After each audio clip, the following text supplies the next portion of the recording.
Hey, what's up guys? Welcome back to the channel. Today on the channel, I'm going to show you how to replace the head on this Milwaukee Weedeater or string trimmer. So stay tuned.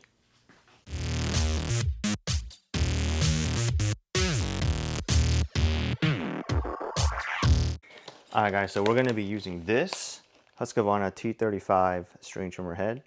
You guys seen me use this one before. I used this exact same head on the DeWalt FlexVault string trimmer. So we're also going to be using the same head on this Milwaukee string trimmer, T35 from Husqvarna.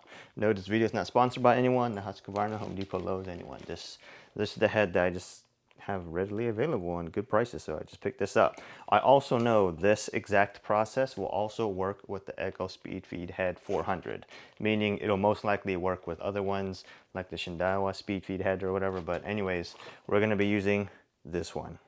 So when you open this up, I already opened this up, but when you open this up, it comes with a bunch of adapters and nuts and bolts and stuff that are in this part. You don't really need any of that for this string trimmer. All right, so let's get to it. All right guys, so let's talk about some of the tools that you need. All you really need are your hands. If you want to work gloves, that's fine. And some kind of metal shaft, small, straight, and thin.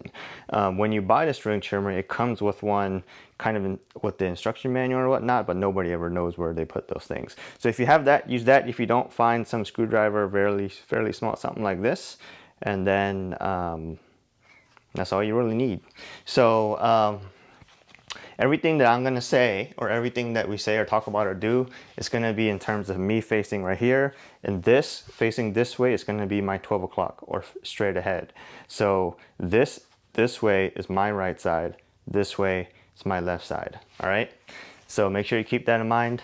So first, get your string trimmer and put it somewhere, rest it somewhere where you can get it stable and you could work on it. I just clipped it into a job vise or a sawhorse or whatnot. I'll throw a picture of that, but let's get to it. This is going to be pretty straightforward. It's almost exactly the same process, like I said, that we did on the FlexVault string trimmer, as most of the string trimmers generally are, but this is going to be pretty straight. It's pretty simple. It's pretty straightforward.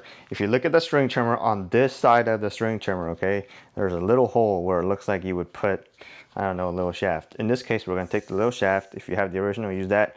If you don't, just use the one like this. And then if you need to pretty much lock this from spinning. Okay, that's pretty much what we're going to do. So take this, or your little shaft, the one that came with the trimmer, put it in there and spin it. Look at that. That one caught pretty easily, but I'm going to do it again because most likely you're not going to get that lucky. So put it in there like this, spin it. There it goes. You hear that? Clicked. So on this string trimmer, in order to take this off, you need to take this part and spin it that direction. So technically, we're going to take this, spin it this way. All right. So I'm spinning this part right here to the right from my point of view. Okay. You can hold this if you need to. I'm not going to do that. I think I can get it off without doing it. So let's find out. So don't hold this bottom part because this part will spin. Because that's how you wind the string on this string trimmer. So hold this part and then spin it this way. See? All right, so on this one, it came off relatively simple because I already done this before.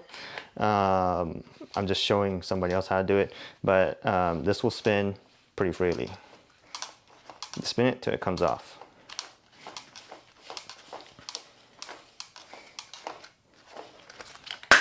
Woo! Don't do what I did and drop it. Take your T35 Husqvarna string trimmer head. Like I said, the one that comes in here is the one that will work with this, so you don't need to do anything with the shenanigans or nuts and bolts that are in the other one, or adapters. Actually, now would probably be a good time for you to take this off and do a quick glance, make sure there's no grass clippings stuck up in here or anything like that. I know on the DeWalt one I showed you how to do it upside down, but on this one, because I'd rather have the gravity hold the shaft in like this, I kind of did it this way. If you flip it fully upside down, you're going to have one hand to hold it, or you can tape it or whatever. But so this one generally stays pretty clean. I checked this out earlier. There weren't too many grass clippings or any grass clippings in there. So you put it on, and it's pretty much going to be the exact opposite process. So you take this, be careful so you don't cross thread it, and you spin it from my position to your left. Okay, so I'm spinning it, as you can see, this part this way.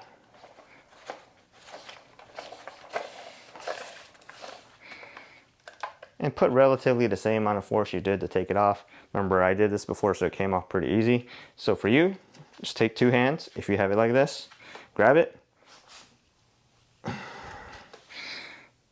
All right, and that's all you really need to do to cake this.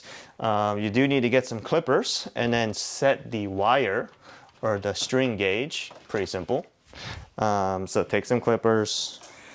Well, technically you don't really need to do this since the wheel cut it off, but I find it always best practice just to start it at the right length. So take this here. I'm gonna take it off a little bit because I know when it spins, it expands a little bit and it stretches out. So I'm gonna take it right here, cut that right there.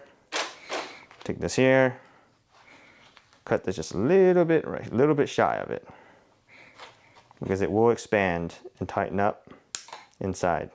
All right, and that's all you need to do. So let's check it out. Let's see how it works. All right, so I forgot to mention, before you do this, make sure you take the battery out. I already took it out. And for now, just to test, I'm gonna use a 5-volt battery. You really should use this with a 9-volt or a 12-volt battery, but this is just what I have right next to me. So I'm gonna use this and let's see how it works.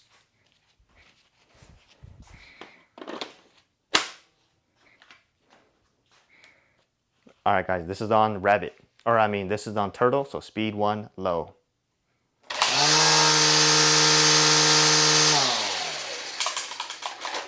Look at that. All right, let's try it on high.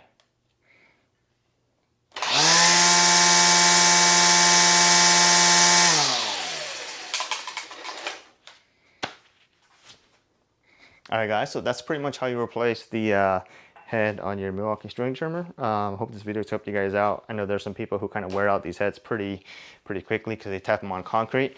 One thing you could do is make sure you don't tap it on concrete, and you could just tap it in the grass or whatnot, or on a piece of plastic. I know some people, you can take a little hack and put like a big metal screw right in the middle so that when it taps, it doesn't wear out the plastic as much, and instead just wears out the big head. I've done that before on one of these string trimmers, but I just take extra precaution to make sure I tap it on something plastic instead of on doing it on concrete, because I generally have plastic or wood somewhere around me. So I don't have to worry about that as much, but if you want, you could take a hack and put a big old screw right in the middle. Make sure you get it right in the middle or it will be off balance and feel all weird. So this one doesn't need to be replaced, but like I said, I just replaced it to show someone how to do it. So I'm gonna put this one back on, but hope this video has helped you guys out. And like I said, this T35 will work perfectly on your string trimmer, and always been working good for me. Been using their heads for a long time. So hope this video has helped you guys out, and then we'll see you guys next time.